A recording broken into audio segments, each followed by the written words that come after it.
Hey, today we're gonna have some fun and talk about 10 of our favorite video game levels and areas with almost realistic graphics. Whether it's through brute force graphical power or a combination of great art and visual design, just these places and spots really blew us away.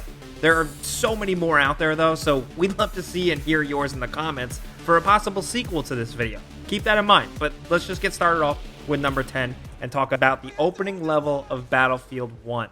This prologue level is nothing short of jaw-dropping, and I think it might be one of the best things DICE and Battlefield have ever done from a single-player storytelling perspective. They keep it super simple, but they give you the real feeling, the exhaustion, the hopelessness of war, and part of that is thanks to the incredible-looking environment you're in. Now, we say this looks realistic and gorgeous, but we've never seen anything like this. The Great War was unprecedented, and so is the battle they're showcasing here in terms of just how destroyed and scarred the land is. The mud, the water, the blood, the smoke, the explosions, the sparks, the dead trees, the blocked out skies. Everything is working overtime here. Graphically, visually, it's absolutely nuts. Then, of course, you translate this area similarly to the multiplayer map, which I believe is called the Saint Quentin Scar, or technically in French, it would be Saint Quentin. I apologize for the bad pronunciation, but either way, a lot of the areas that Battlefield 1 tries to replicate and showcase are stunning.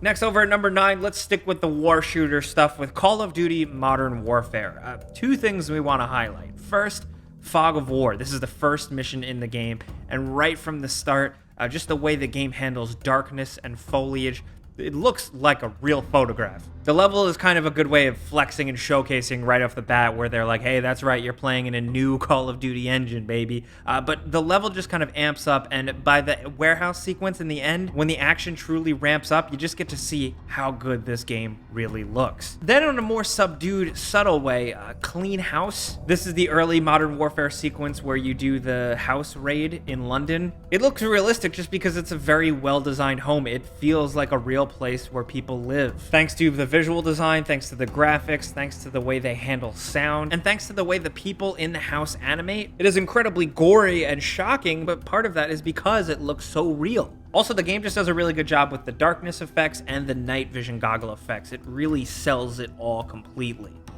Next, over at number 8, there's a lot of areas in The Last of Us 1 and 2 that are worth highlighting in terms of how real they feel and look, but for right now, let's highlight the abandoned arcade type area from The Last of Us Part 2 in Seattle.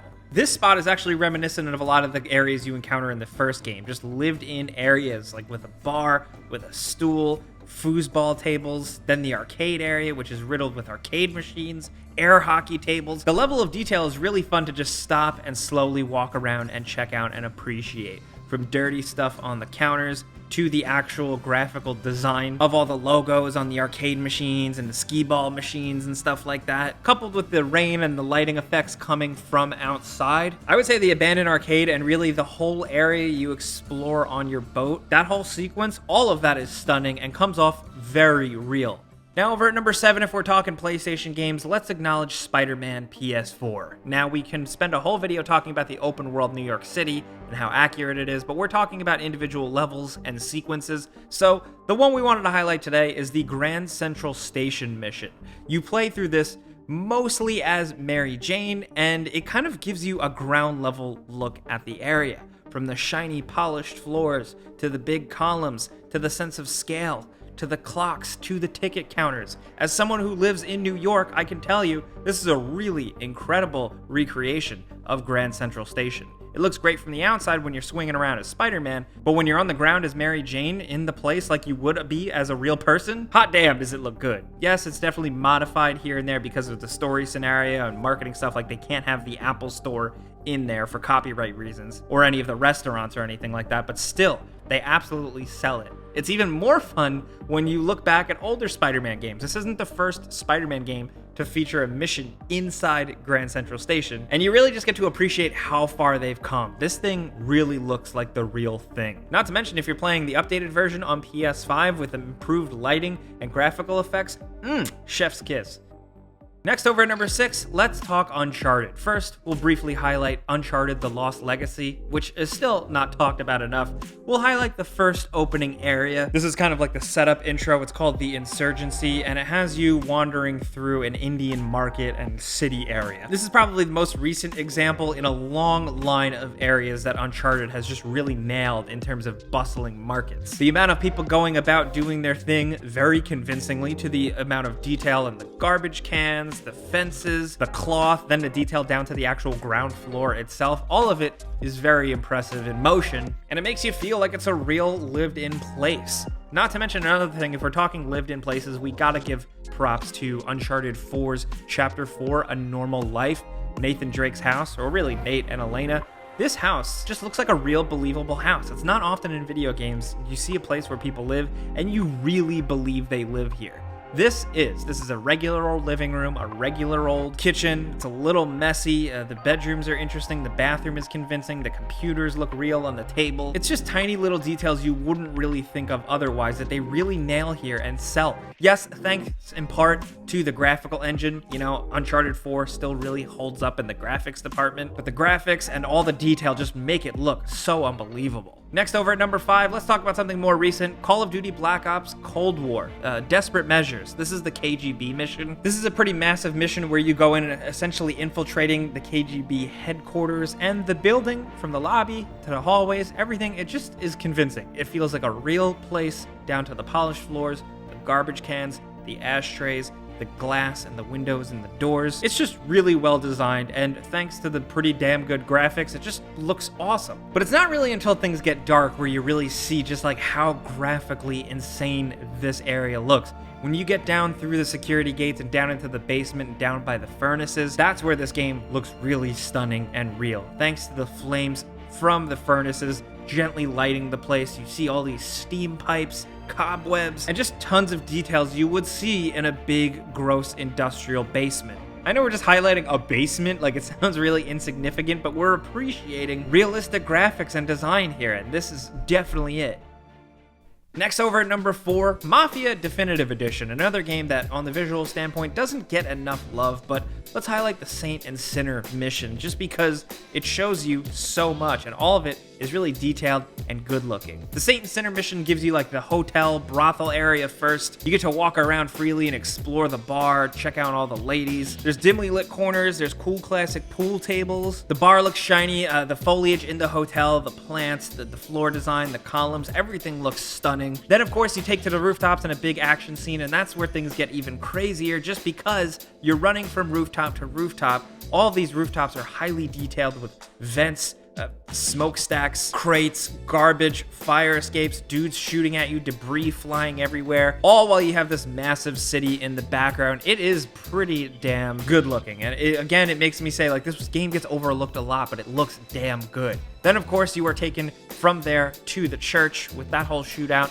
and the church looks great too. The stained glass windows, the shine on the floors, the quality of the wood, all of it. The Saint and Sinner mission in Mafia Definitive Edition is really just a good showcase of how realistic this game can look. Next, over at number 3, we have Yakuza Like a Dragon, the Yokohama district.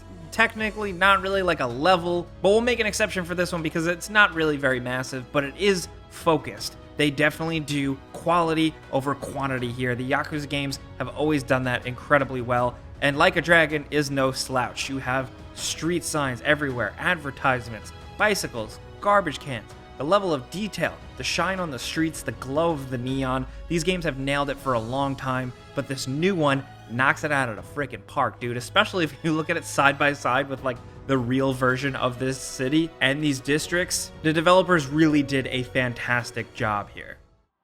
Coming down to number 2, though, if we're talking Asian cities, we have to mention Hitman 3's Chongqing level. This is a small chunk of a Chinese city, just a few blocks, and you're doing your Hitman thing, but it is nothing short of downright jaw-dropping. I think, personally, it is the best-looking level in the game, probably one of the best-looking Hitman levels ever.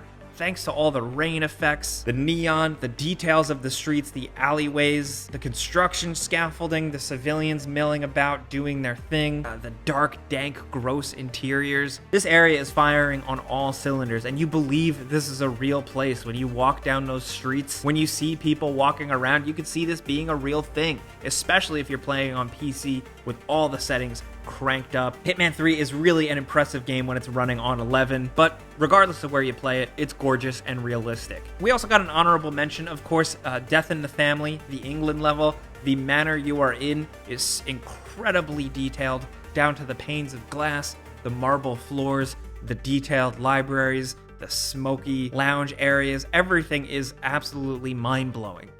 But of course, at number 1, we have Red Dead Redemption 2. Again, this isn't an open world video, so we want to highlight a specific area, and we think one of the best showcases of the game's realistic graphics is Main Street Saint-Denis. This street is nothing short of jaw-dropping, whether you play it bright in the sunlight of the day or late at night by lamplight. This main stretch of the area shows you the best the game has to offer.